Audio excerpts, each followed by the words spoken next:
Este trabalho é um lixo, ela gritou, jogando todos os meus arquivos na lixeira. Tente de novo se puder. Vi meses de esforço desaparecerem e então atendi a ligação. Sim, aceito sua oferta de $400.000 para ser seu diretor criativo. Sua expressão arrogante se desfez quando eu disse, sim, aceito sua oferta de $400.000 para ser sua diretora criativa, enquanto o rosto de Betty perdia a cor do outro lado da sala de conferências. 30 segundos antes, ela havia apagado todo o meu portfólio criativo na frente de toda a nossa equipe, acreditando que estava eliminando um funcionário problemático. Em vez disso, ela tinha acabado de me entregar a arma perfeita para a vingança mais satisfatória que se possa imaginar no ambiente de trabalho. O timing foi tão perfeito que pareceu orquestrado pelo próprio universo. Mas essa história realmente começou 2 anos e meio antes, quando entrei no que eu pensava ser uma agência criativa e descobri que era, na verdade, uma fábrica de design. A chuva de setembro batia forte nas janelas do Meridian Creative Studios enquanto eu atravessava portas de vidro que prometiam inovação criativa, mas entregavam mediocridade corporativa. Minha pasta continha tudo o que eu acreditava que o design poderia realizar: projetos universitários que contavam histórias, trabalhos freelance que capturavam personalidades autênticas de marcas, conceitos que conectavam emocionalmente com o público. Eu estava pronto para me juntar ao que a comunidade empresarial de Portland considerava uma força criativa em ascensão. Antes de continuarmos com esta história de vingança, se você já se sentiu desvalorizado no trabalho ou teve sua criatividade rejeitada por supervisores invejosos, inscreva-se. É gratuito e nos ajuda a alcançar mais criativos que precisam dessa validação. Agora, vamos ver como minha estratégia secreta se desenrola.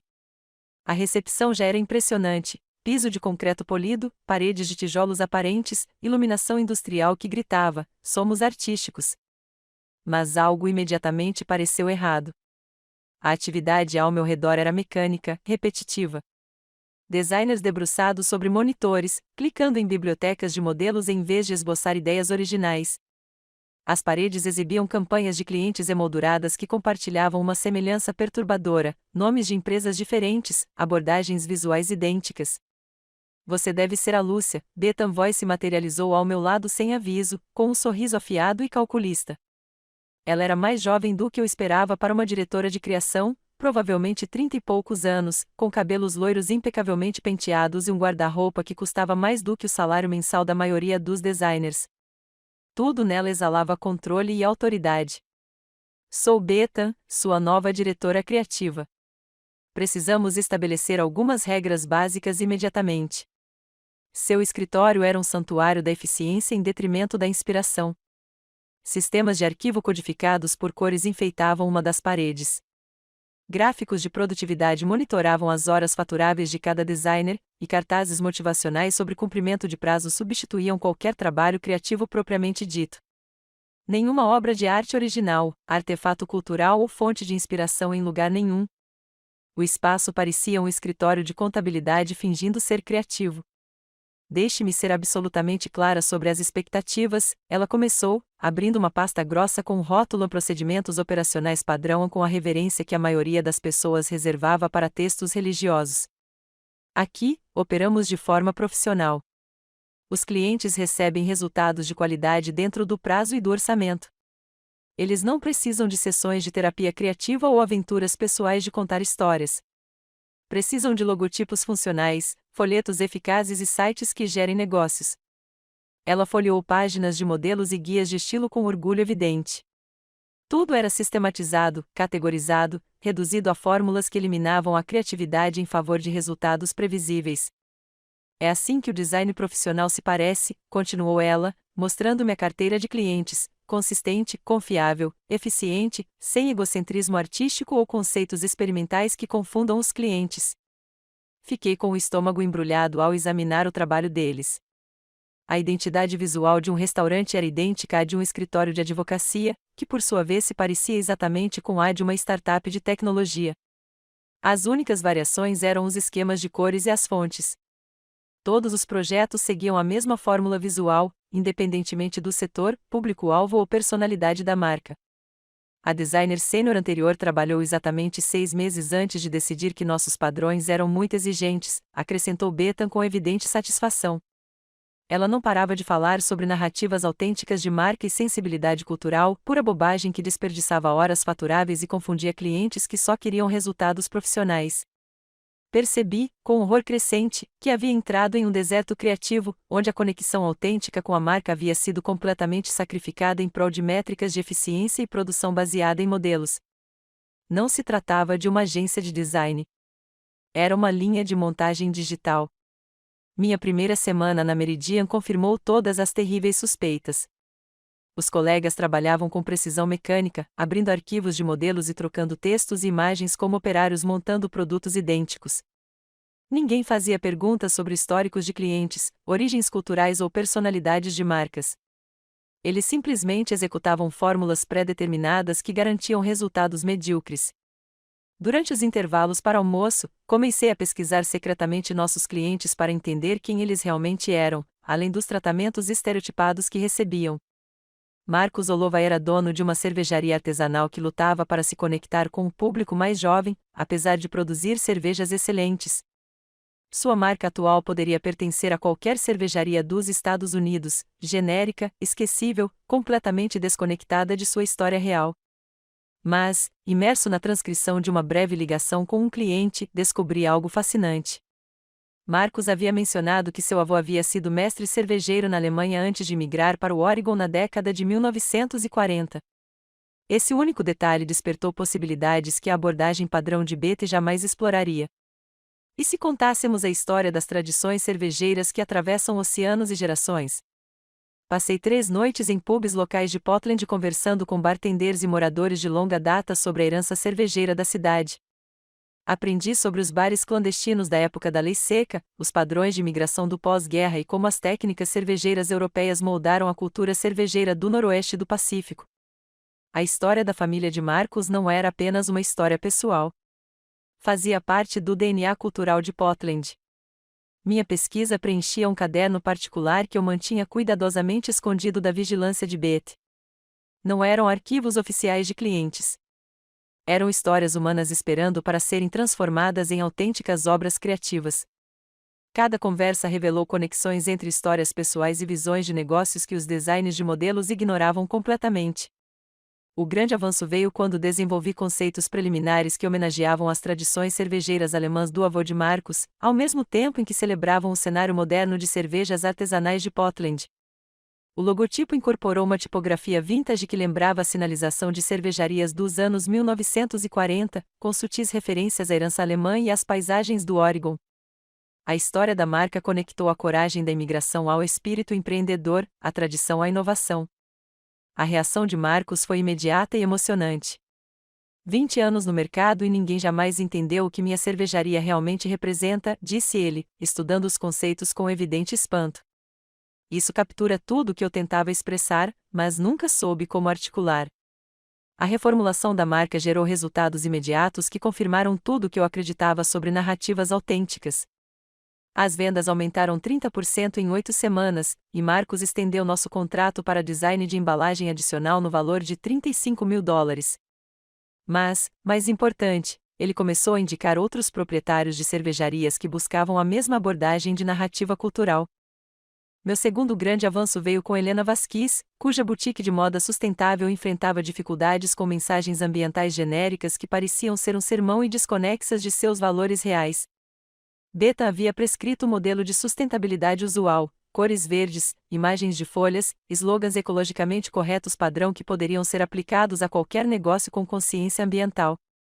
Mas, durante uma conversa informal, Helena mencionou algo que mudou tudo. Sua avó lhe ensinara técnicas tradicionais de bordado mexicano, transmitidas de geração em geração. Não se tratava apenas de habilidades de costura. Eram métodos de preservação cultural que conectavam práticas sustentáveis à sabedoria ancestral. Solicitei permissão para visitar sua oficina, alegando que precisava entender seu processo de produção para transmitir uma mensagem de marca precisa. O que eu realmente queria era aprender sobre as tradições culturais que motivavam sua filosofia de negócios, além do ambientalismo superficial. O espaço de trabalho de Helena revelou uma profundidade extraordinária que as abordagens de modelos ignoravam completamente. Amostras costuradas à mão exibiam padrões intrincados que sua avó aprenderá na infância em Guadalajara. Cada ponto carregava um significado cultural, símbolos de proteção familiar, padrões de abundância agrícola, motivos de conexão espiritual. A moda sustentável não era apenas ativismo ambiental.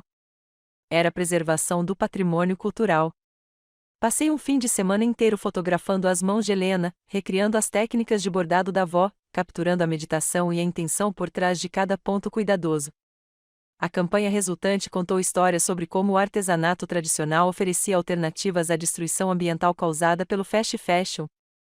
Em vez da mensagem genérica de "salve o planeta", criamos textos que celebravam a sabedoria ancestral que entendia práticas sustentáveis muito antes do ambientalismo se tornar moda. Os visuais mostraram as mãos de Helena trabalhando com técnicas que sua avó usava, criando conexões poderosas entre patrimônio cultural e sustentabilidade moderna. A resposta superou todas as expectativas. O engajamento nas redes sociais aumentou 340%. 12 novos clientes atacadistas mencionaram especificamente terem se emocionado com a conexão com a história da família, e a boutique da Helena se transformou de uma startup em dificuldades para uma líder reconhecida em moda consciente. Mas a verdadeira validação veio quando Helena me convidou para a festa de 80 anos da sua avó, onde conheci 3 outros pequenos empresários que mais tarde se tornaram clientes especificamente porque queriam trabalhar com a designer que entende de histórias de família. À medida que a notícia se espalhava pela comunidade empreendedora de Portland, algo sem precedentes começou a acontecer. Clientes começaram a ignorar os canais de comunicação oficiais da Meridian para entrar em contato comigo diretamente. Marcos enviava fotos de novos conceitos de rótulos de cerveja, pedindo feedback criativo que ia muito além dos serviços contratados. Helena enviou atualizações sobre a saúde da avó e como isso influenciava suas coleções sazonais. Essas conexões pessoais violavam todos os limites estabelecidos por Beta, mas geravam resultados comerciais reais e incontestáveis.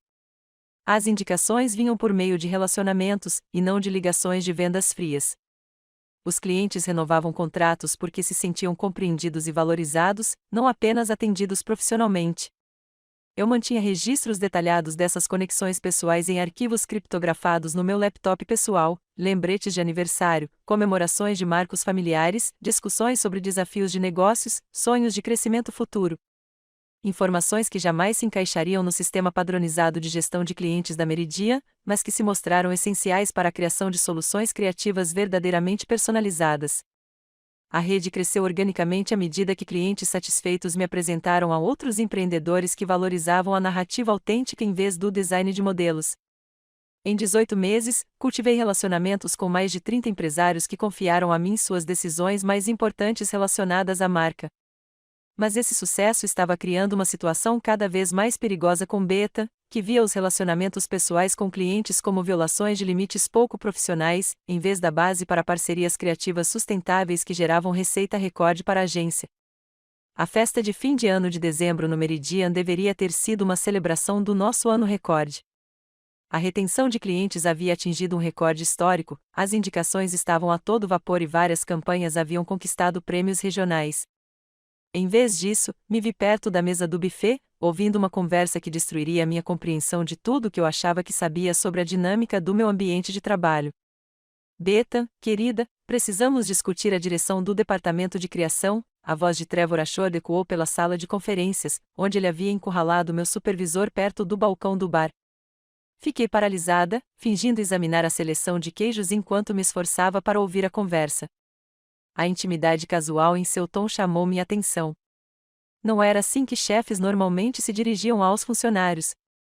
Pai, estou com tudo sob controle, respondeu Beta, e meu sangue gelou. Pai. Trevor não era apenas o fundador. Ele era o sogro dela. De repente, as peças se encaixaram com uma clareza devastadora. A confiança inabalável de Betty, apesar dos resultados medíocres, sua imunidade a críticas, sua capacidade de reatribuir projetos bem-sucedidos sem consequências, tudo fazia sentido. Agora, os índices de satisfação dos clientes são preocupantes, continuou Trevor, olhando ao redor para garantir que não estavam sendo ouvidos. Os membros do conselho estão fazendo perguntas sobre nossas estratégias de retenção. Eles querem saber por que nossos números melhoraram tão drasticamente este ano. A risada de Betty foi cortante e desdenhosa. Pessoas criativas são simplesmente difíceis de gerenciar, Trevor. Você sabe como elas se emocionam com o trabalho, achando que são artistas em vez de prestadores de serviços. O verdadeiro problema são os designers que complicam projetos simples e criam expectativas irreais para os clientes. Minhas mãos tremiam quando peguei um guardanapo, percebendo que ela estava falando de mim. Veja a Lúcia, por exemplo, continuou ela, confirmando meus piores temores. Ela está sempre brincando de terapeuta com os clientes em vez de se concentrar no trabalho de design em si. Toda essa bobagem de pesquisa e conexão pessoal faz com que outros clientes pensem que merecem o mesmo tratamento. É insustentável e pouco profissional. Cameron Ashford, um homem que agora eu percebi ser marido de Beth e filho de Trevor, apareceu ao lado dele segurando um uísque. Ele mal levantou os olhos do celular enquanto concordava com a avaliação da esposa. O que você achar melhor, querida, você é a especialista criativa. Parado ali, com o barulho da festa ao meu redor, entendi que não estava lidando apenas com um supervisor difícil. Eu estava ameaçando a segurança da carreira de alguém que havia se casado e se tornado dono de uma empresa e se sentia no direito de exercer o controle criativo, independentemente do talento real ou dos resultados comerciais. Não se tratava de filosofia de design. Tratava-se de proteger os interesses da família. 3 semanas depois, eu estava trabalhando até tarde na campanha da coleção de primavera da Helena quando ouvi vozes inesperadas vindas da sala de reuniões. As noites de quinta-feira eram tipicamente silenciosas, mas as risadas e as conversas sugeriam algum tipo de reunião. A curiosidade superou os limites profissionais, e me aproximei para investigar. Trevor estava organizando o que parecia ser um jogo de pôquer semanal com vários comerciantes locais. Cartas, fichas e garrafas de cerveja vazias cobriam a mesa de conferências, enquanto a fumaça do charuto criava uma atmosfera nebulosa que lembrava o networking de ex-alunos. Reconheci alguns rostos da comunidade empresarial de Portland, incluindo Gordon Rivers, dono de uma gráfica em dificuldades no centro da cidade. Madison tem tido dificuldade em encontrar um trabalho decente em design desde a formatura, disse Gordon, separando suas fichas de pôquer com evidente frustração. A faculdade de arte enche a cabeça com todas essas ideias criativas, mas ninguém quer contratar alguém sem experiência. Situação sem saída. Beta, que aparentemente havia se juntado ao clube dos meninos, apesar de ser a única mulher presente, inclinou-se para a frente, interessada. Sabe, talvez possamos ajudar Madison a ganhar alguma experiência prática aqui em Meridian. Uma nova perspectiva pode ser exatamente o que precisamos.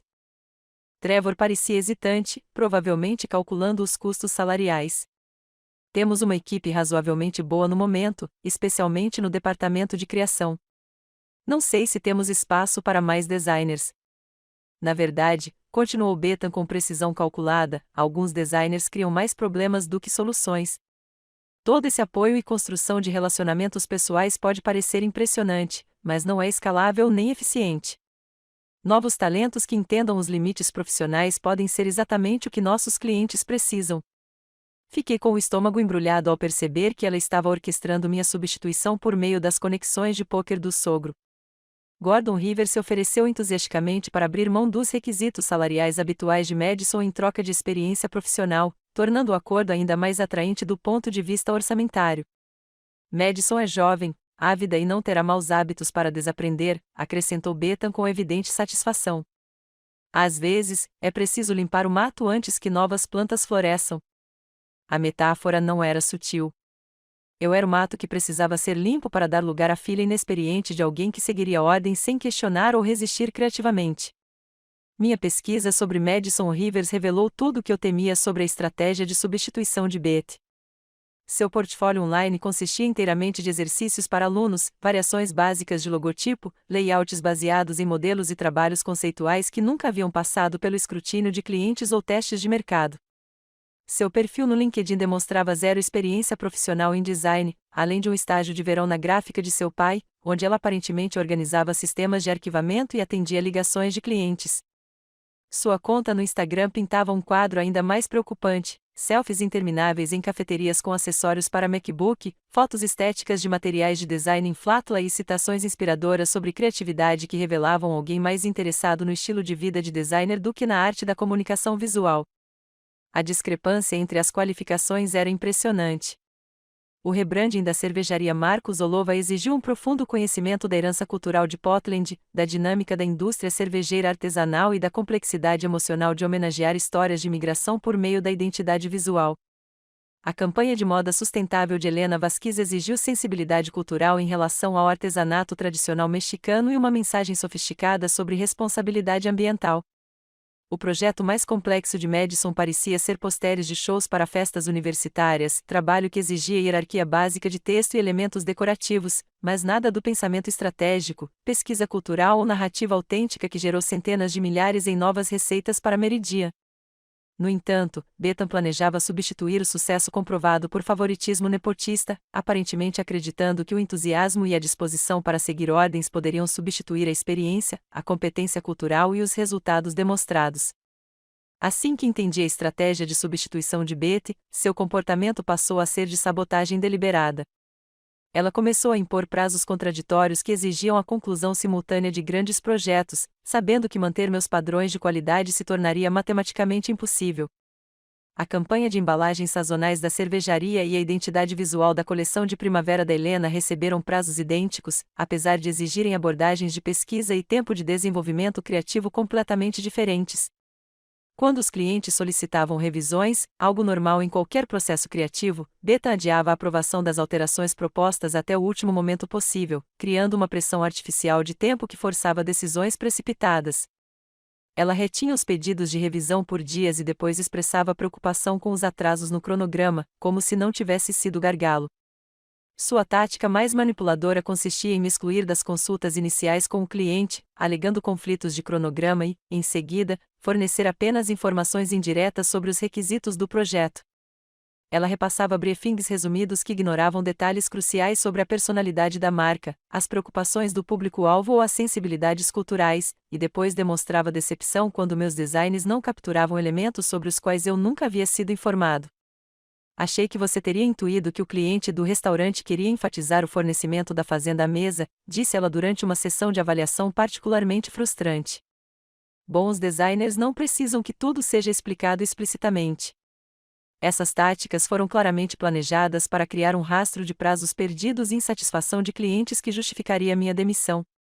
Comecei a documentar cada caso de sabotagem, cada prazo impossível, cada informação deliberadamente omitida, construindo meu próprio arquivo de evidências de assédio sistemático no local de trabalho. Apesar das tentativas de sabotagem de Betty, meus relacionamentos com os clientes continuaram se fortalecendo de maneiras que ignoravam completamente sua autoridade e controle. Marcos me convidou para a comemoração do segundo aniversário de sua cervejaria, onde conheci outros 5 empresários locais que demonstraram interesse genuíno em trabalhar com a Meridia, especificamente por causa da abordagem narrativa que eu havia desenvolvido para sua marca. As indicações de Helena se mostraram ainda mais valiosas. Sua prima estava abrindo um restaurante sofisticado em Seattle e queria a mesma sensibilidade cultural e narrativa autêntica que haviam transformado a boutique de moda de Helena. O projeto em potencial valia $50.000, uma receita significativa que não vinha dos canais de vendas tradicionais nem das ações de marketing aprovadas por Betty.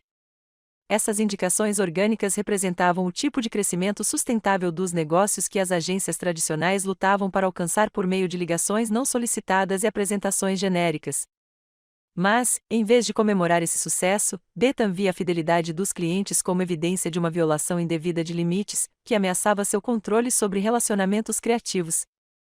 Ela começou a monitorar minhas comunicações por e-mail com os clientes, exigindo que todos os contatos passassem primeiro pela sua aprovação. Quando os clientes me solicitavam especificamente novos projetos, ela os atribuía a outros membros da equipe, alegando que era importante desenvolver as habilidades de todos igualmente e evitar dependências prejudiciais aos clientes. Esse comportamento controlador frustrava clientes que haviam escolhido a Meridia especificamente por sua experiência positiva com minha abordagem personalizada aos desafios de sua marca.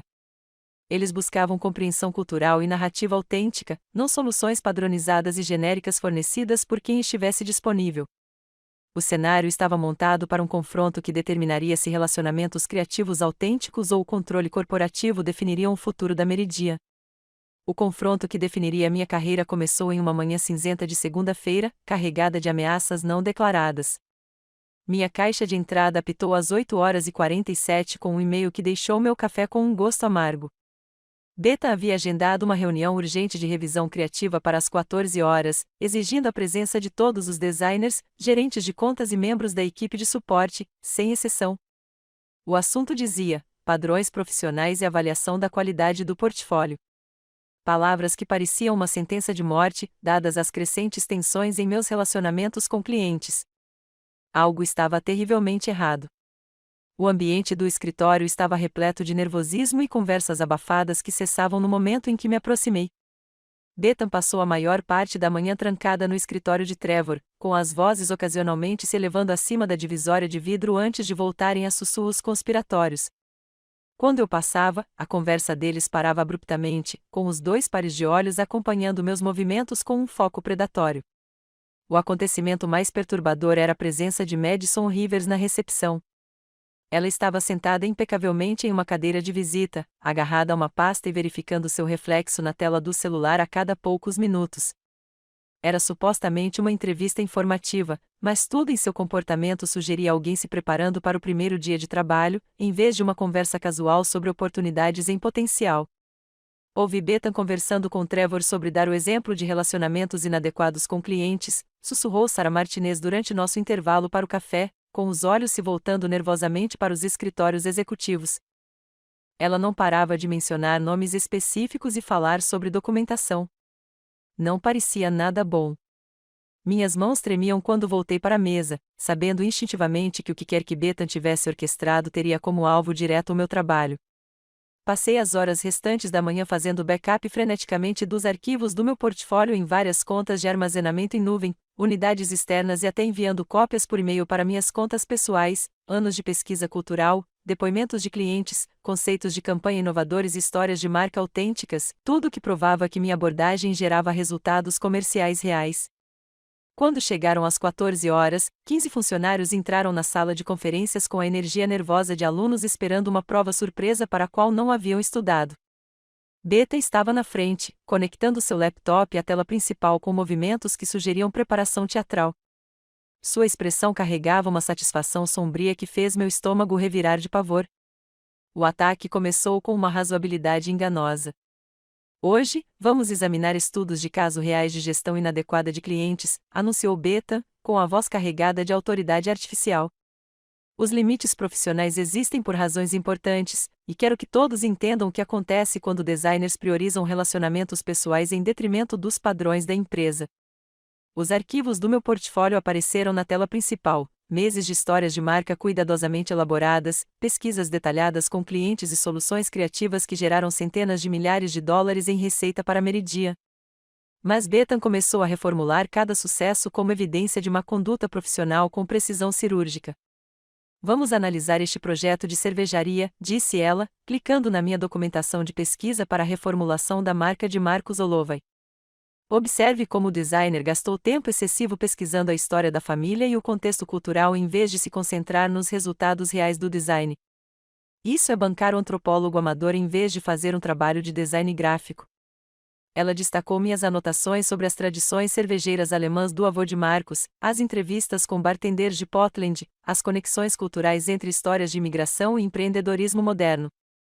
O trabalho que havia transformado uma cervejaria em dificuldades em um negócio próspero estava sendo apresentado como evidência de horas faturáveis desperdiçadas e envolvimento inadequado com o cliente. E aqui está outro exemplo, continuou ela, exibindo a campanha de moda sustentável de Helena Vasquez. A estilista compareceu a festas de família, aprendeu técnicas tradicionais de artesanato e passou os fins de semana no ateliê do cliente. Isso é trabalho social disfarçado de design gráfico. Meu rosto ardia de humilhação enquanto os colegas se remexeram desconfortavelmente nas cadeiras. Eles testemunhavam projetos bem-sucedidos sendo sistematicamente reenquadrados como fracassos profissionais, e todos entendiam as implicações. Sarah Martinez não conseguia fazer contato visual. Outros designers estudaram seus cadernos com evidente desconforto, reconhecendo que seus próprios relacionamentos com clientes poderiam ser os próximos a serem examinados. A tortura se intensificou quando Bethan começou a ler citações diretas dos arquivos de pesquisa dos meus clientes. Detalhes pessoais sobre histórias familiares, sonhos empresariais, tradições culturais e conexões emocionais foram transformados em evidências de violações de limites. Ela estava destruindo não apenas minha reputação, mas também a própria metodologia que tornará a Meridian mais bem-sucedida do que em anos. Designers profissionais mantêm uma distância adequada dos clientes, proclamou ela, folheando documentos que representavam anos de construção de relacionamento. O envolvimento pessoal cria expectativas irreais e prejudica a prestação de serviços eficiente. Após 30 minutos de sistemática difamação de caráter, Beta atingiu o clímax de sua performance cuidadosamente orquestrada. Com uma precisão teatral que sugeria um ensaio exaustivo, ela selecionou todos os arquivos do meu portfólio, estudos de caso, documentos de pesquisa de clientes, análises culturais, documentação do processo criativo e conceitos inovadores de campanha. Este trabalho é um lixo total, anunciou ela, sua voz ecoando pela silenciosa sala de conferências com uma satisfação vingativa. Tente de novo, se puder. Seu dedo pairou sobre o botão de apagar enquanto 15 colegas olhavam para suas mãos, cadernos, para qualquer lugar, menos para a destruição prestes a acontecer. O momento se estendeu com uma tensão agonizante enquanto todos processavam a crueldade do que estava acontecendo. Então ela clicou em deletar. Anos de trabalho criativo desapareceram da tela em um único momento de vingança. A história cervejeira da família de Marcos Olovay desaparecida. Os padrões de bordado e a pesquisa cultural da avó de Helena Vasquez apagados. As conexões emocionais e as histórias pessoais que transformaram marcas genéricas em narrativas autênticas apagadas com crueldade deliberada. O silêncio que se seguiu foi absoluto e sufocante. 15 profissionais permaneceram imóveis, testemunhando a destruição sistemática de um trabalho que havia gerado um sucesso comercial mensurável. Bethan desviou o olhar da tela em branco com visível satisfação, claramente esperando que eu aceitasse essa humilhação pública e começasse a reconstruir de acordo com seus padrões pré-estabelecidos.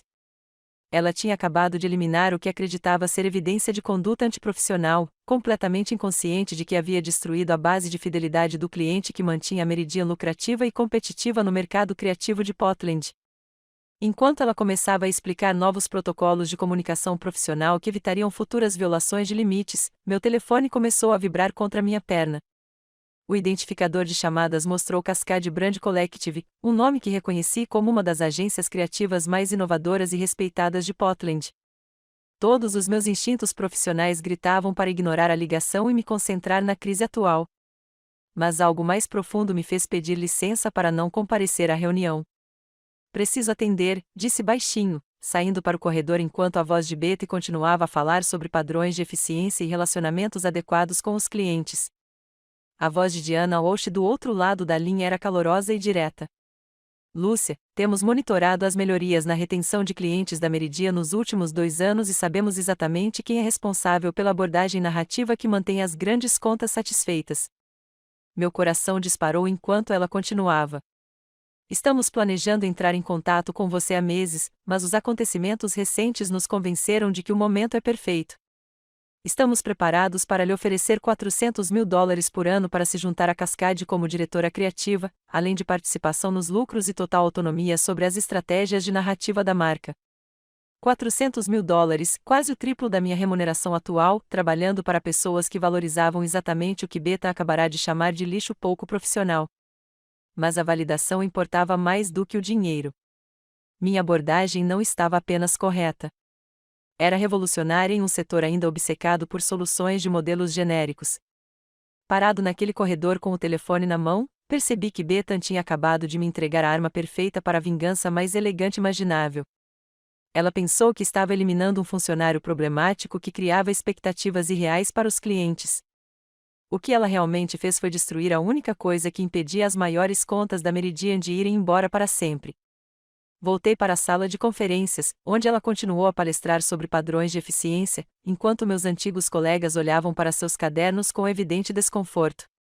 A tela em branco onde meu portfólio estava exposto serviu como o pano de fundo perfeito para o que viria a seguir.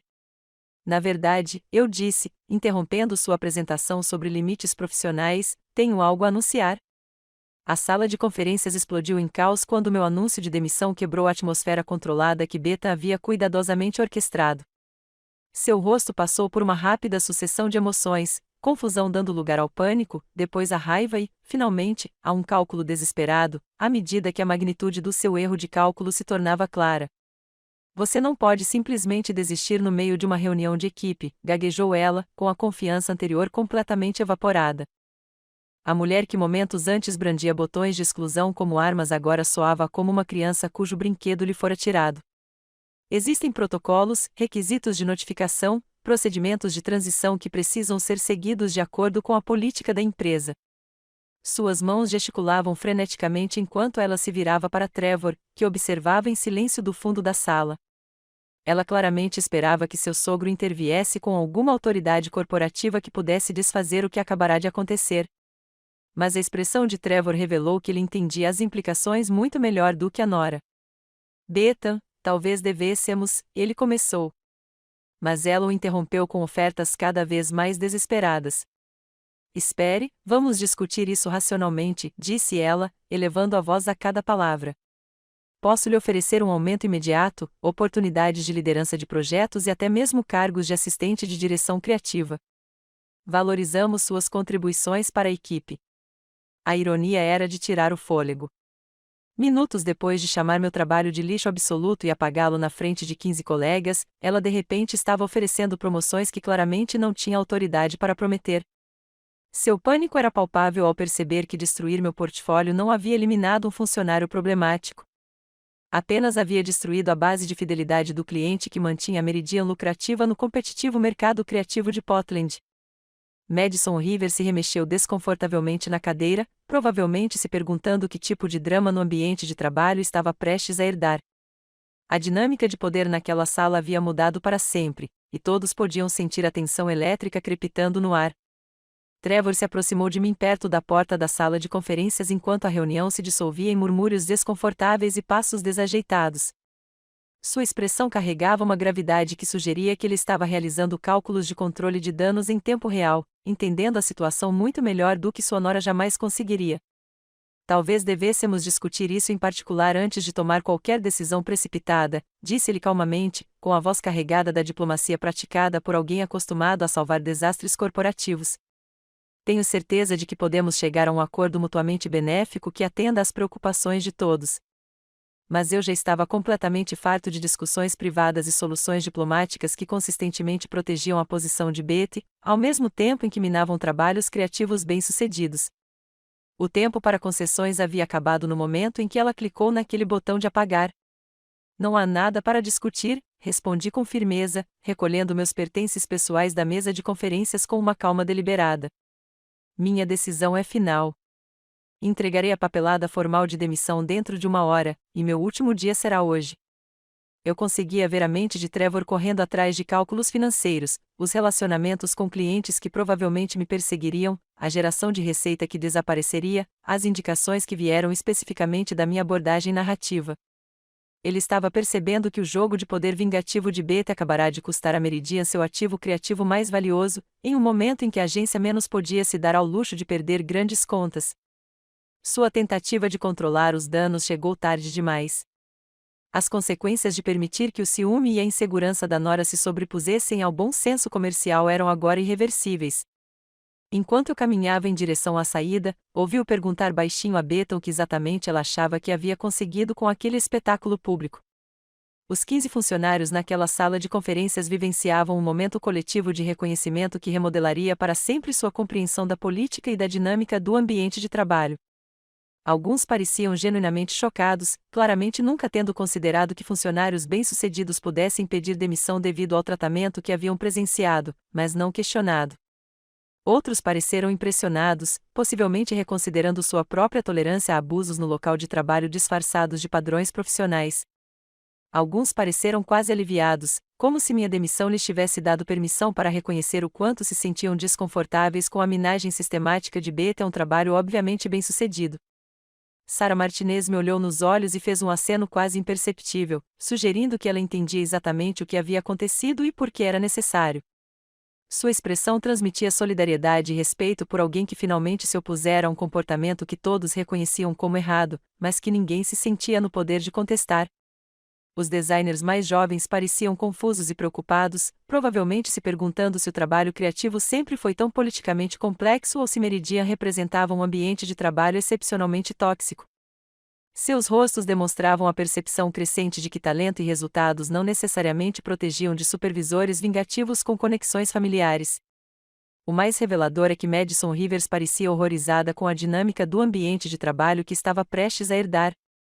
Qualquer visão romantizada que ela tivesse da vida em uma agência estava sendo substituída pela dura realidade da política do escritório, do favoritismo familiar e do trabalho criativo sendo usado como arma para vinganças pessoais. O silêncio desconfortável revelou que todos entendiam a verdadeira história que se desenrolava diante deles. Um funcionário talentoso acabará de ser demitido por alguém cuja autoridade vinha de conexões familiares e não de competência criativa, e as consequências seriam severas para todos os que permanecessem na Meridian. Voltar para minha mesa foi surreal, como percorrer um espaço que já fazia parte do meu passado. Recolhi meus pertences pessoais enquanto meus colegas observavam de suas estações de trabalho com uma mistura de fascínio e preocupação. Alguns ofereceram palavras silenciosas de apoio, enquanto outros mantiveram expressões cuidadosamente neutras, sugerindo que já estavam calculando como minha saída poderia afetar seus próprios cargos e sua segurança no emprego. Minha mesa era um santuário criativo cheio de painéis de inspiração exibindo artefatos culturais de pesquisas de clientes, notas de agradecimento de empresários satisfeitos, esboços de conceitos inovadores e fotos de eventos de lançamento de marcas, onde observei empreendedores celebrarem soluções autênticas de narrativa que transformaram seus negócios. Agora, parecia estranhamente impessoal enquanto eu guardava esses objetos significativos em uma caixa de papelão. Cada item representava relacionamentos e vitórias criativas que eu deixaria comigo. O momento mais simbólico aconteceu quando desconectei meu HD externo, que continha cópias de segurança de todo o meu trabalho criativo, os mesmos arquivos que Bethan pensava ter destruído para sempre. Deixei para trás, de propósito, equipamentos da empresa, arquivos oficiais de projetos e tudo o que pertencia à Meridian. Mas levei comigo os relacionamentos, os insights culturais e a filosofia criativa que geraram os resultados mais bem-sucedidos para os clientes em anos. Esses ativos intangíveis não podiam ser excluídos ou controlados por supervisores vingativos. Enquanto eu assinava a papelada final com o RH, conversas acaloradas ecoavam no escritório do Trevor, sugerindo que o verdadeiro acerto de contas entre sogro e nora estava apenas começando. A assistente administrativa que processava a papelada da minha demissão pareceu genuinamente triste por me ver partir, mencionando que vários clientes haviam elogiado meu trabalho em pesquisas de feedback recentes. Antes mesmo de terminar minha entrevista de desligamento, meu telefone pessoal começou a vibrar com ligações de clientes que, de alguma forma, já tinham ficado sabendo da minha saída por meio da comunidade empresarial unida de Portland. A velocidade de comunicação nas indústrias criativas era impressionante. As notícias se espalhavam por eventos de networking, conversas em cafeterias e redes sociais mais rápido do que qualquer anúncio corporativo oficial. Marcos Olovai ligou primeiro, com a voz genuinamente preocupada. Lúcia, ouvi boatos de que você pode estar deixando a Meridian. É verdade? A campanha de fim de ano está chegando, e eu esperava continuar trabalhando com você no design da embalagem. Helena Vasquez enviou uma mensagem de texto em poucos minutos. Por favor, me diga que os rumores sobre sua saída da Meridian não são verdadeiros. Devo me preocupar com nossos projetos atuais? Você é a única designer que já entendeu a história da nossa marca. Essas reações imediatas revelaram algo que Bethan havia compreendido fundamentalmente mal sobre a fidelidade do cliente nas indústrias criativas. Os relacionamentos não estavam vinculados à reputação da marca Meridian ou à identidade corporativa.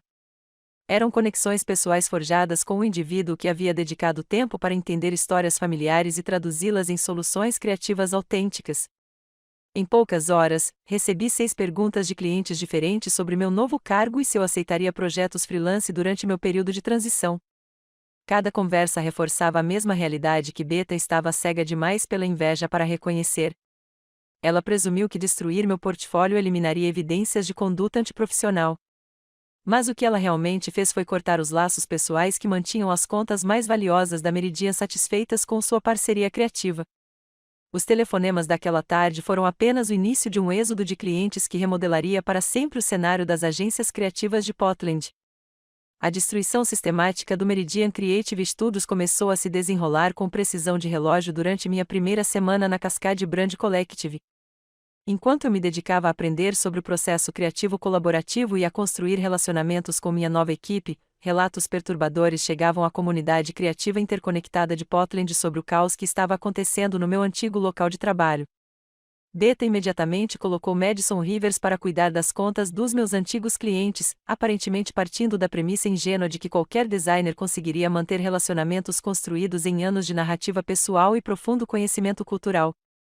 A desconexão foi imediata e catastrófica. O primeiro desastre aconteceu quando Madison tentou apresentar as revisões da campanha Marcos Olovai usando a abordagem rígida e baseada em modelos de Beta. Segundo Sarah Martinez, que me ligou durante o intervalo do almoço para compartilhar a fofoca, Marcos passou a reunião inteira fazendo perguntas detalhadas sobre elementos da herança cervejeira de sua família, dos quais Madison nunca tinha ouvido falar e que ele não conseguia nem começar a abordar. Ela ficava folheando papéis, parecendo confusa, sussurrou Sarah ao celular. Quando Marcos perguntou sobre incorporar a linha do tempo da cerveja alemã que desenvolvemos, ela sugeriu usar imagens genéricas de estilo de vida da cerveja artesanal. Parecia que alguém tinha acabado de lhe dizer que seu avô nunca existiu. A reunião terminou abruptamente quando Marcos agradeceu educadamente a Madison pelo tempo dispensado e pediu para falar diretamente com Trevor sobre as preocupações com a continuidade do desenvolvimento de sua marca. O subtexto era claro, ele questionava se a Meridian ainda conseguiria oferecer a autenticidade cultural que tornará sua reformulação tão bem-sucedida. Desastres semelhantes estavam acontecendo na minha antiga lista de clientes. Helena Vasquez havia agendado uma consulta sobre como expandir a mensagem cultural de sua linha de moda sustentável, apenas para descobrir que Madison não sabia absolutamente nada sobre técnicas tradicionais de bordado mexicano ou sobre a sabedoria ancestral que conectava práticas sustentáveis à herança familiar. A pobre menina tentou sugerir que nos concentrássemos em temas ecológicos gerais. Helena me enviou uma mensagem diretamente. Ela ficava perguntando por que precisávamos complicar as coisas com histórias culturais quando mensagens ambientais simples seriam mais fáceis de implementar. Madison tinha, sem dúvida, talento para executar conceitos pré-determinados e seguir modelos estabelecidos. Mas ela estava completamente despreparada para a sensibilidade cultural, a pesquisa histórica e a construção de relacionamentos pessoais que tornaram essas parcerias com clientes tão valiosas. Beta presumia que as habilidades de design eram intercambiáveis, ignorando a verdade fundamental de que contar uma história de marca autêntica exigia anos de construção de confiança e competência cultural. Ao final do meu primeiro mês na Cascade, a devastação financeira da Meridian tornou-se impossível de esconder da comunidade empresarial unida de Portland. Contatos do setor compartilhavam relatos cada vez mais alarmantes sobre desistências de clientes que iam muito além do que eu havia previsto. 11 ex-clientes, representando mais de 70% do faturamento anual da Meridian, haviam rescindido seus contratos imediatamente ou anunciado que não os renovariam quando os projetos atuais fossem concluídos. A velocidade e a escala das saídas foram sem precedentes no cenário de agências criativas de Portland. A cervejaria de Marcos Olovai, que havia gerado $85 mil em receita em 2 anos, havia oficialmente se mudado para Cascade especificamente para continuar trabalhando comigo em sua próxima campanha de expansão. Sua decisão causou um choque no setor, pois clientes consolidados raramente trocavam de agência no meio da campanha, a menos que algo desse muito errado.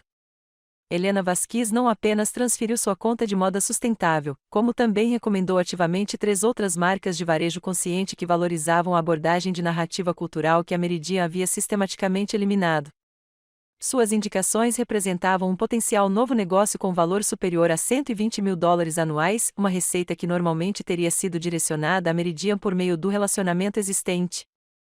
A perda mais devastadora foi provavelmente a do Pacific Northwest Restaurant Group, um cliente do setor de hospitalidade que havia se mantido fiel à Meridian por 4 anos, mesmo com várias mudanças de marca em suas propriedades. Eles permaneceram na empresa justamente por causa da atenção personalizada que seu negócio familiar recebia, entendendo que sua herança italo-americana exigia uma sensibilidade cultural que agências genéricas não podiam oferecer. Quando descobriram que seu antigo contato criativo não estava mais disponível e que projetos futuros seguiriam modelos padronizados de branding para restaurantes, encerraram o relacionamento em 2 semanas. A saída deles eliminou $60 mil em faturamento anual e removeu uma prestigiosa parte do portfólio que havia atraído outros clientes do setor de hospitalidade. Cada saída de cliente gerava um efeito cascata, com ex-clientes compartilhando suas experiências com outros empresários em toda a comunidade empreendedora interconectada de Portland. Em conversas em cafeterias, eventos de networking e discussões nas redes sociais, espalhou-se a notícia de que a Meridian havia mudado radicalmente sua abordagem ao relacionamento com os clientes. As reuniões de emergência do Conselho de Trevor tornaram-se ocorrências semanais, à medida que os investidores exigiam explicações sobre como uma agência poderia perder a maioria de suas principais contas em 30 dias. As projeções financeiras tornavam-se cada vez mais sombrias à medida que o êxodo de clientes acelerava além de todas as expectativas razoáveis. As tentativas desesperadas de Beth de controlar os danos revelaram o quão completamente ela havia compreendido mal a natureza dos relacionamentos criativos com clientes, que iam além de simples acordos com fornecedores.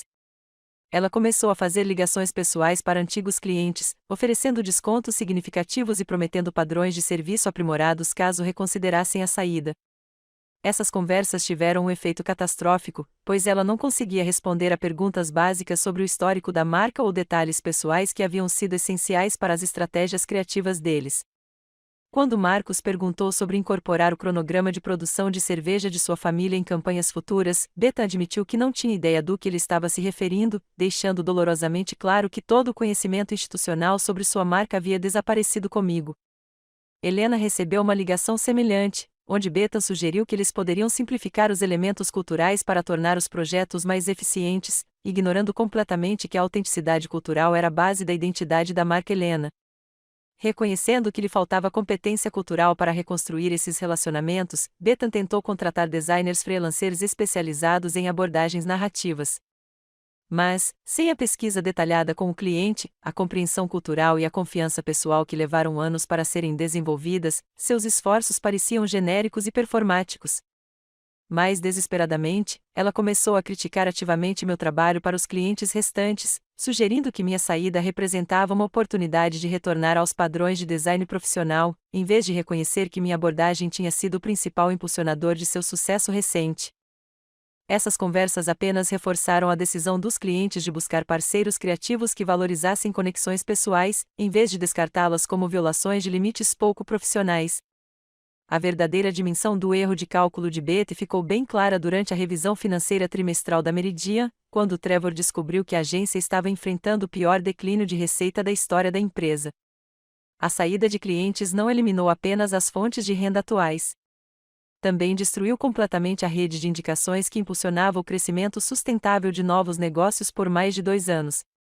Os danos à reputação se espalhavam exponencialmente pela comunidade empresarial de Portland, à medida que antigos clientes compartilhavam suas experiências com outros empreendedores que consideravam parcerias com agências criativas.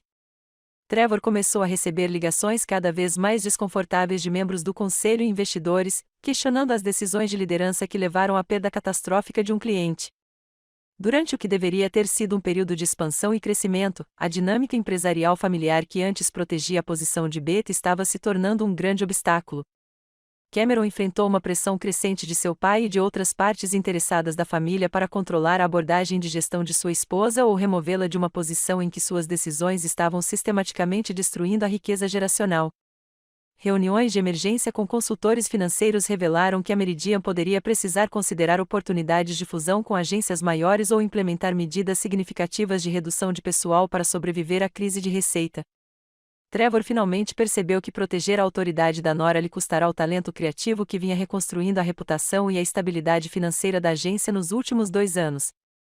No terceiro mês, as consequências se estenderam muito além da perda imediata de clientes, atingindo um prejuízo fundamental à posição da Meridian no competitivo mercado criativo de Portland. Publicações do setor cobriam a situação como um estudo de caso de como agências poderiam destruir relacionamentos valiosos com clientes por meio de más decisões de liderança, embora a cortesia profissional as impedisse de nomear a Meridian diretamente. No entanto, a comunidade criativa entendeu cada detalhe, e a história se tornou um conto de advertência compartilhado em eventos de networking profissional e conferências de design em todo o noroeste do Pacífico. A narrativa de que a Meridian havia afastado talentos de sucesso por meio de políticas internas, em vez de apoiar abordagens que gerassem resultados comerciais mensuráveis, se espalhava. Designers talentosos começaram a evitar ativamente as vagas de emprego da Meridian, reconhecendo que uma agência que eliminava sistematicamente seu profissional criativo de maior sucesso poderia não representar uma opção de carreira estável ou gratificante. As consultas de novos clientes caíram drasticamente à medida que os empresários tomavam conhecimento, por meio de redes profissionais, do êxodo de clientes e dos problemas de gestão. O mais prejudicial foi a perda total da credibilidade criativa, que levou anos para ser estabelecida. A Meridian havia construído sua reputação recente com base em narrativas pessoais e desenvolvimento autêntico de marca, mas a destruição sistemática dessas capacidades a reduziu a oferecer serviços de modelos genéricos que dezenas de outras agências poderiam fornecer com melhor custo-benefício. A vantagem competitiva que eu havia construído para eles desapareceu para sempre, substituída pelo reconhecimento da indústria como uma agência que priorizava políticas internas em detrimento do sucesso do cliente e da excelência criativa. A transformação da minha vida profissional na Cascade Brand Collective superou todas as minhas expectativas sobre o que o trabalho criativo poderia realizar quando livre das restrições corporativas e da supervisão vingativa. Em 6 meses, eu estava experimentando a profunda satisfação de operar em um ambiente que valorizava genuinamente a narrativa criativa e o relacionamento autêntico com os clientes como princípios fundamentais do negócio, em vez de luxos ineficientes. Ao contrário da hierarquia sufocante e da abordagem rígida e baseada em modelos da Meridian, a Cascade operava com base em princípios verdadeiramente colaborativos, nos quais ideias inovadoras eram celebradas independentemente de sua origem ou complexidade. Meus colegas não viam a pesquisa cultural como perda de tempo. Eles a reconheciam como a base de um trabalho criativo inovador que gerava resultados comerciais sustentáveis. Meu primeiro grande projeto envolveu o rebranding de uma startup de tecnologia sustentável sediada em Portland, e Diana Walsh me deu total liberdade para explorar a fascinante trajetória da fundadora como ex-cientista ambiental que havia abandonado a academia para desenvolver soluções práticas de energia limpa. A identidade da marca resultante contava uma história envolvente sobre a paixão científica traduzida em ação empreendedora, criando conexões emocionais que repercutiram muito além das mensagens típicas de startups.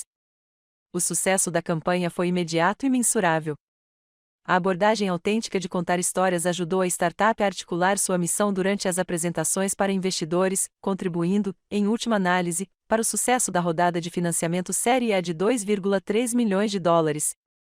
O investidor principal mencionou especificamente ter se emocionado com a história da marca durante o processo de apresentação. Diana incentivou ativamente a metodologia de pesquisa que Bethan criticava e minava sistematicamente.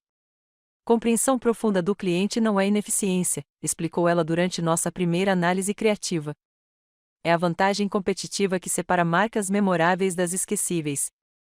Meus colegas na Cascade incluíam designers premiados e pensadores estratégicos que viam a sensibilidade cultural e a narrativa pessoal como habilidades profissionais essenciais, em vez de violações de limites pouco profissionais. O ambiente do escritório era tudo o que eu sonhava que uma agência criativa poderia ser: intelectualmente estimulante, profissionalmente acolhedora e financeiramente recompensadora por trabalhos que faziam diferenças significativas no sucesso dos negócios dos clientes. O aspecto mais gratificante do meu sucesso na Cascade foi testemunhar a forma orgânica como antigos clientes da Meridian fizeram a transição de seus negócios para continuar trabalhando comigo no meu novo ambiente. Não foram esforços orquestrados de recrutamento ou roubo calculado de clientes. Foram migrações naturais de relacionamento que comprovaram o valor de parcerias criativas autênticas. O projeto de expansão da cervejaria de Marcos Olovai tornou-se uma das campanhas mais celebradas da Cascade, gerando significativo reconhecimento no setor e conquistando 3 prêmios importantes por narrativas autênticas da marca. A campanha posicionou com sucesso a expansão de sua cervejaria nos mercados do estado de Washington, homenageando tanto a herança de Portland quanto a cultura cervejeira artesanal mais ampla do noroeste do Pacífico. A marca de moda sustentável de Helena Vasquez floresceu graças à nossa parceria criativa contínua. Lançamos uma plataforma de e-commerce de sucesso que celebrava o artesanato tradicional mexicano, ao mesmo tempo em que abordava questões ambientais modernas por meio de narrativas que conectavam a sabedoria ancestral às práticas contemporâneas de sustentabilidade. Suas vendas online aumentaram 280% em 8 meses. Mais significativamente, esses clientes satisfeitos se tornaram defensores entusiasmados da abordagem da Cascade, gerando indicações que geraram mais de $400 mil em novos negócios durante meu primeiro ano.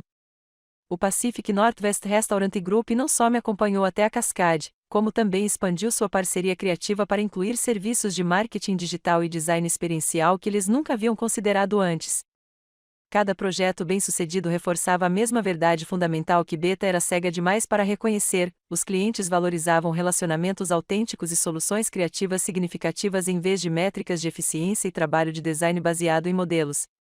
Minha taxa de retenção de clientes na Cascade atingiu 98%, em comparação com a média do setor da Meridian, de 60%, comprovando que a conexão pessoal não era uma conduta antiprofissional, mas sim a mais alta forma de serviço criativo. A receita gerada por esses relacionamentos permitiu à Cascade expandir sua equipe, investir em tecnologias de design de ponta e estabelecer novos escritórios em Portland, competindo diretamente com agências muito maiores. Eu havia me tornado parte da construção de algo genuinamente inovador, em vez de manter algo sistematicamente quebrado. 8 meses após minha saída da Meridian, recebi um telefonema que completou o círculo irônico da reivindicação profissional com uma justiça quase poética. Trevor Ashford entrou em contato comigo pessoalmente, solicitando uma reunião privada para discutir o que ele eufemisticamente descreveu como oportunidades significativas de parceria.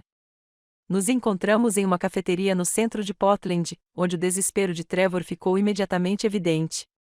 Sua postura confiante habitual fora substituída pela energia nervosa de alguém cujo negócio estava falindo e que precisava de ajuda, algo que tinha vergonha de pedir.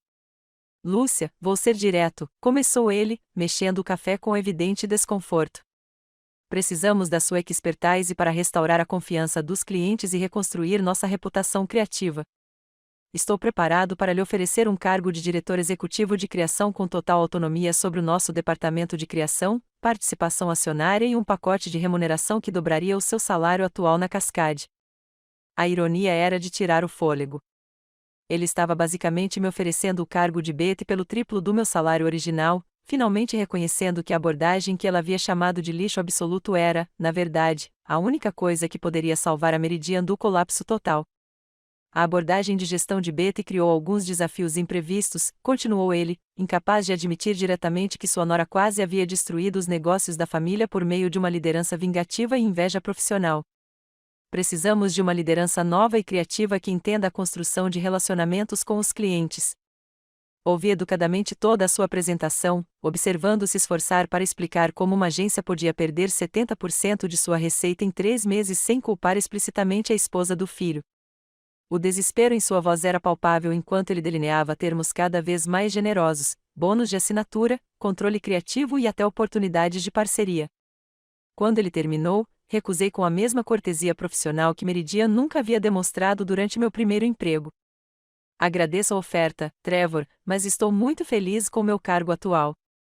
A Cascade entendeu o valor de relacionamentos autênticos com os clientes desde o primeiro dia, em vez de aprender isso durante uma crise. Retornar à Meridian teria sido suicídio profissional. Por que reconstruir algo que eu poderia criar melhor em outro lugar? O elemento mais gratificante de toda essa história de vingança não foi meu sucesso pessoal, mas ver Beta enfrentar as consequências naturais de seu próprio estilo de liderança vingativo e sua incompreensão fundamental dos princípios criativos de negócios. 6 meses depois de afastar o talento criativo mais valioso de Meridian, ela foi discretamente removida de seu cargo de diretora criativa durante o que Trevor diplomaticamente chamou de a reestruturação organizacional. Sua substituta foi uma profissional experiente de Seattle que imediatamente começou o difícil trabalho de reconstruir os relacionamentos com os clientes e a reputação criativa que Beta havia sistematicamente destruído. Fontes do setor revelaram que sua saída ocorreu após crescentes reclamações de clientes sobre conduta antiprofissional, prazos constantemente perdidos e trabalhos criativos que não atendiam aos padrões básicos de qualidade. O conselho finalmente reconheceu que conexões familiares não poderiam substituir a competência profissional por tempo indeterminado. Suas tentativas de encontrar cargos comparáveis de diretora criativa em outras agências de Portland foram invariavelmente mal-sucedidas. A comunidade profissional reconheceu seu papel central no quase colapso da Meridian, e seu portfólio carecia do trabalho inovador de narrativa que se tornará padrão da indústria em todo o noroeste do Pacífico. Madison Rivers, a designer inexperiente que havia sido contratada para me substituir, durou apenas 4 meses antes de aceitar uma posição júnior em uma empresa menor. Ela finalmente reconheceu que estava fadada ao fracasso em uma situação que exigia competência cultural e habilidades de relacionamento que ela ainda não havia desenvolvido. A carreira de Beta tornou-se um exemplo de alerta compartilhado em conferências da indústria criativa sobre como a inveja pessoal e a má liderança podem destruir não apenas carreiras individuais, mas também a reputação de agências inteiras. Seu nome foi mencionado em workshops de desenvolvimento profissional como exemplo de abordagens de gestão que priorizam o controle em detrimento dos resultados. 2 anos depois de sair daquela sala de conferências humilhante, lidero a estratégia criativa de um dos coletivos de marcas mais inovadores de Portland, trabalhando diariamente com empreendedores que apreciam ter suas histórias pessoais homenageadas e suas visões de negócios trazidas à vida por meio de parcerias criativas autênticas que geram resultados comerciais mensuráveis. Todo projeto bem-sucedido reforça a lição fundamental de que um trabalho significativo cria sua própria proteção. Quando você genuinamente serve ao sucesso dos outros, eles também se envolvem no seu. Os relacionamentos que construí por meio da sensibilidade cultural e da atenção personalizada provaram ser mais valiosos do que qualquer hierarquia corporativa ou proteção de empresa familiar. A queda de Betty não exigiu de mim esquemas elaborados ou ataques calculados. Simplesmente permiti que suas próprias decisões ruins criassem suas consequências naturais, enquanto construía algo extraordinário em outro lugar. A vingança mais elegante é sempre deixar que pessoas incompetentes demonstrem sua incompetência enquanto você se concentra na excelência que fala por si. Hoje, quando jovens designers me abordam perguntando sobre como lidar com supervisores difíceis ou navegar em ambientes criativos tóxicos, compartilho esta história como prova de que o talento e o atendimento autêntico ao cliente, no fim das contas, triunfam sobre as políticas do escritório e a inveja mesquinha. O trabalho criativo que Bethan descartava como lixo absoluto agora gera milhões em receitas e reconhecimento consistente na indústria, enquanto sua carreira serve como um lembrete permanente de que destruir o sucesso dos outros nunca cria o seu próprio. Às vezes, a vitória mais satisfatória é simplesmente prosperar criativamente enquanto seus antigos algozes enfrentam as consequências naturais de seus próprios julgamentos terríveis e escolhas vingativas. Se esta história de vingança criativa te fez torcer por justiça, curta agora mesmo. Minha parte favorita foi quando Bethan apagou meu portfólio, sem saber que tinha acabado de destruir a própria carreira. Qual foi o seu momento favorito? Deixe nos comentários abaixo. Não perca mais histórias de vingança no trabalho como esta. Inscreva-se e ative o sininho para não perder nenhuma publicação.